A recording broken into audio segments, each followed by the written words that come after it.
Hello, hello, my emotional wisdom community.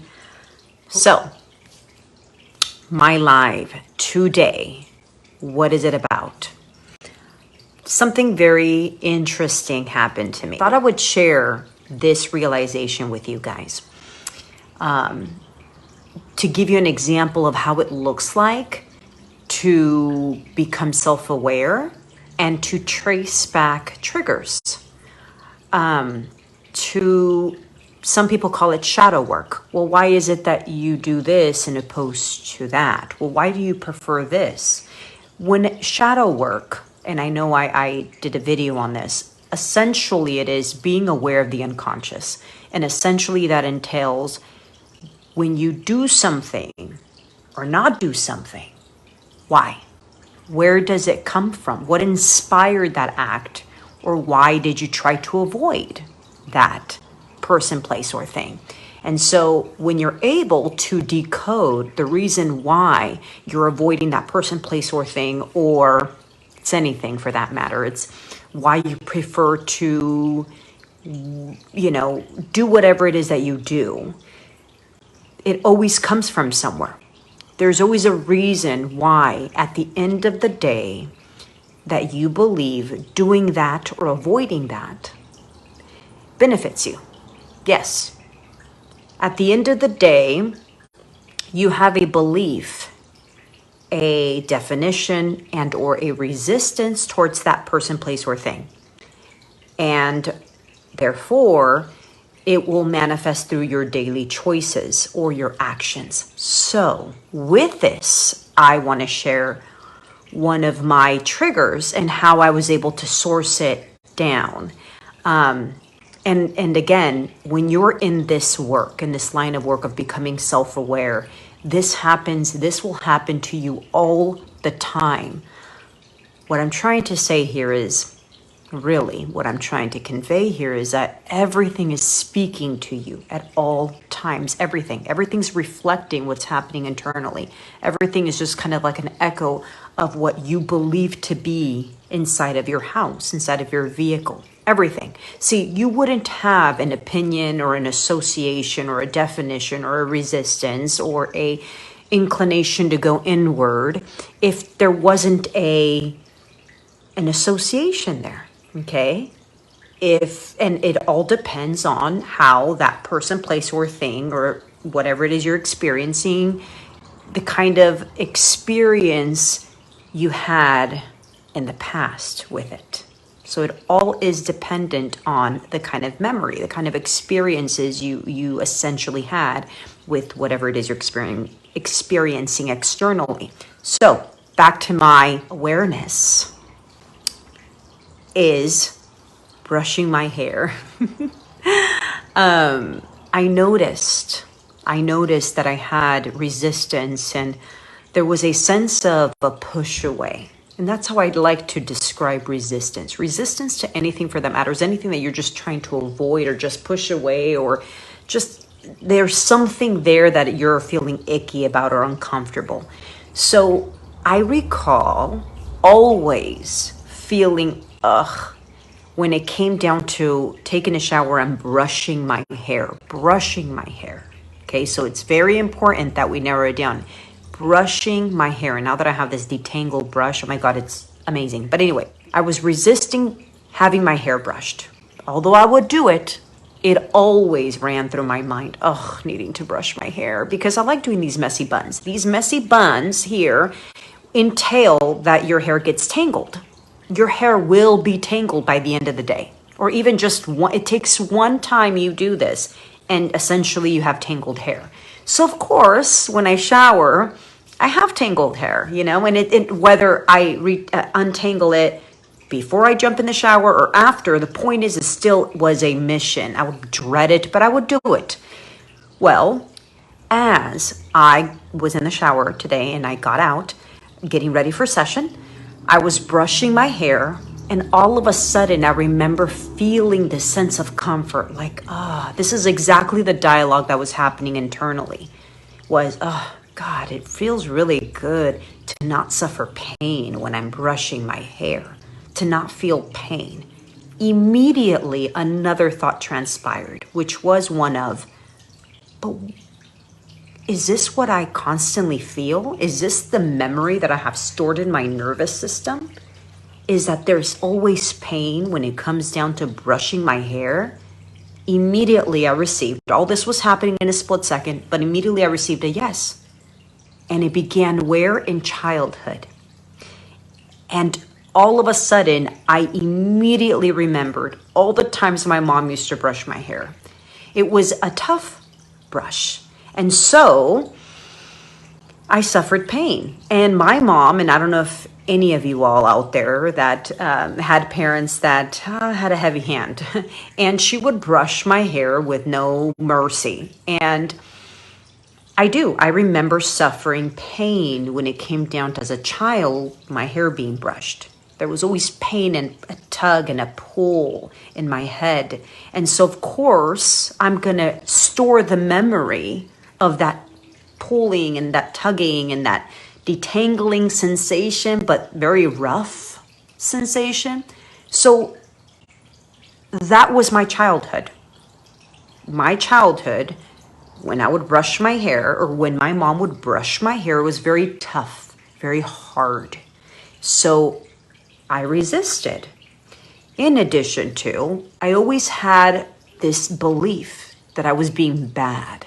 That was a perfect opportunity for my mom to punish me, reprimand me. Very fascinating. No wonder. So what am I trying to say here?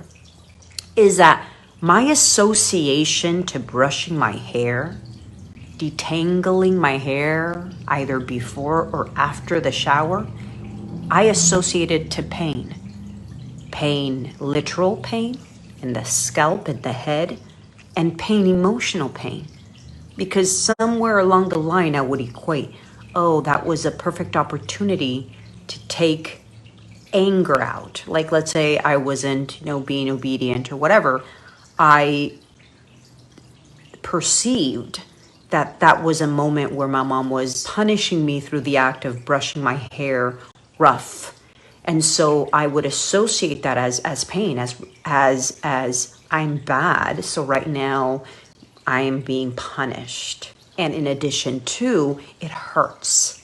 So it was the emotional shame that I was experiencing while being brushed, my hair being brushed, and it was the physical pain. So it was literally a double whammy. So with that said, my God, when I was brushing my hair with this today, I was so grateful and feeling so, God, it feels so good. Like this is the best thing ever. No wonder it's the best thing ever. No wonder my body felt it as a relief. As this doesn't have to be painful anymore. And it was such a big deal to become aware of where it stemmed from. The idea that brushing my hair is punishment or it's shame. It feels like I'm bad. And that is me becoming self-aware of the parts in me as to why I resisted brushing my hair, why I saw it as a chore. It was a difficult thing to endure. So here I am brushing my hair, coming to this full circle and this realization, sourcing it back to where it began, why I would resist, push away brushing my hair, detangling my hair. I began brushing my hair more consciously, but infusing the intention of love. Infusing the intention that it doesn't have to, brushing my hair no longer has to mean pain, no longer has to mean abuse, no longer has to mean I'm bad, no longer has to mean that this is the way I was reprimanded, no longer has to have a negative, resistant association to my life. And so as I was brushing my hair, I was telling my being, look, this experience no longer has to be painful. This experience no longer has to be a bad experience. It actually feels good. It feels like I'm soothing myself. And God, it was so amazing. It was so amazing to have that feeling. So powerful, so powerful. So when you're in the journey of self-awareness, it is so fruitful. Do not see it as a never-ending story, because it's not. As long as you're human, you will continue the journey of becoming self-aware. You really are every day, constantly, 24/7, giving yourself the opportunity to rehabilitate yourself, to choose differently. Every time you become self-aware of something that you're doing and where it's coming from, essentially shadow work. Or what's the shadows aspect of this? The shadow aspect of me preferring this or not preferring this. What is it that I am avoiding? And, or in this case, why do I resist combing my hair so intensely? Why is it that every time I jump into the shower, I'm thinking about jumping into the shower, I would always dread detangling my hair? Because it was such a bad experience as a child. I stored this into my nervous system, into my emotional body. My nervous system registered pain, tug, pull. My emotional body registered, I'm being punished. I'm not good. My mom is brushing my hair so intensely because I'm bad. Because I'm not good. And I associate it as rejection. So of course, every time I'd brush my hair, I was going into this brushing of my hair already feeling major resistance. And so now that I identified where it comes from and why I felt so amazing brushing my hair, holy moly, I'm going to be brushing my hair moving forward with such compassion, with such love, I'm going to communicate with myself and tell myself, the inner child that is, right? That's feeling this, the vulnerability, because the inner child and your vulnerability it's one and the same, because vulnerability is everything. It feels everything. It is the aspect of you feels everything. It can filter nothing per se. Okay. It is essentially your nervous system, but now I have the opportunity to love onto it, to love on my hair, to love on those thoughts of resistance and belief that I was bad every time I would detangle my hair with a brush. But anyway, I invite you to anything that you resist, you push away, you fear, you have a negative association, to ask yourself why is this happening? Where is it stemming from? As a little girl, brushing my hair meant punishment. It meant pain. And it was the way sometimes my mom would release her annoyance onto me. And I don't say that to be negative about my mom, rest in peace. I say that because I think we all do certain things where if we're in pain or we're frustrated or we're overwhelmed, we do certain things that we may not mean to hurt another, but we do it because we're in our own pain and distress. And of course, my mom was in a lot of distress. So unfortunately, and this is not to excuse her, but when you see the bigger picture, you feel okay talking about the truth. You feel okay, talking about, yes, she could have approached it differently. And yes, I had all the right to feel, resistance when it came down to, or pain as a child, and how I felt it was coming directly from my mom. I have all the right to feel that. And that's why I have no shame, or I have no resistance sharing it, because this is perspective. I am going to honor what I felt and what I believed as a child. And I'm going to be that person to honor her, because if I'm waiting for someone to do that, it's not going to come. You first have to embody that. You first have to choose it. And by virtue of choosing that for you first, magically others do too. You then start vibrating in a different relationship among yourself. Like the relationship dynamics that you have within you, because you have many parts, right? It starts shifting. It's the energetic frequency starts shifting. So of course you're going to be a match to what you're gifting yourself. You're going to be more of a match to that. And so going back to the point in terms of sharing the whole picture is also knowing where it came from. In terms, my mom was only parenting from her level of healing. Like anyone is going to be react, respond, parent, be a lover and come through and meet you in the level that they have met themselves. So if they're still in war with themselves, if they're still feeling shame in their own ecosystem, others are going to feel that relationship. Others are going to be subject to the relationship that they're holding on within themselves. Period. Period. Period. So of course, if someone's if someone is wounded or majorly has resistance towards their own selves and they're at war within themselves, everyone's going to feel the battle and unfortunately fall victim to it one way or another, one way to another. So my mom was suffering a battle. And of course I felt victim to that, right? And so me understanding that, acknowledging it, not shaming that, but also understanding all angles gives me the ability to understand how the human psyche works. And then, so what can I give myself? The fact that I didn't have a very pleasant experience with brushing my hair, how can I gift myself a pleasant experience? Thank you, brush.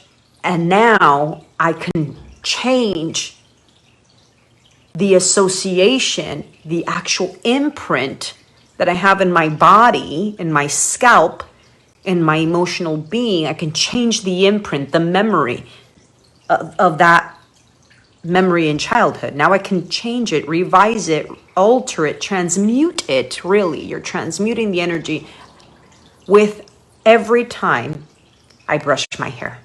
Every time I brush my hair, now moving forward, starting today, I will go into it consciously choosing to love onto me. Telling my being, my inner child, the one that associates brushing hair as I'm bad, I can give it a different memory. Now I have the opportunity.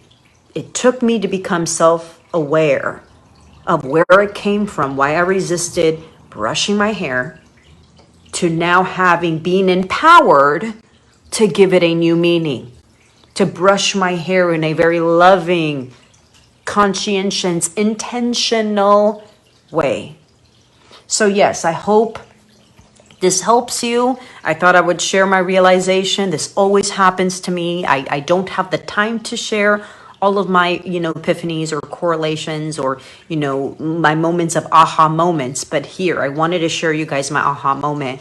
And I'm eternally grateful for being able to come on here and share, because my God, it's been busy on my end. So, and I'm eternally grateful. I was going to say eternally grateful for my sister-in-law who gifted this to me. She and my brother went out of their way to get me a new brush that was specifically for detangling hair.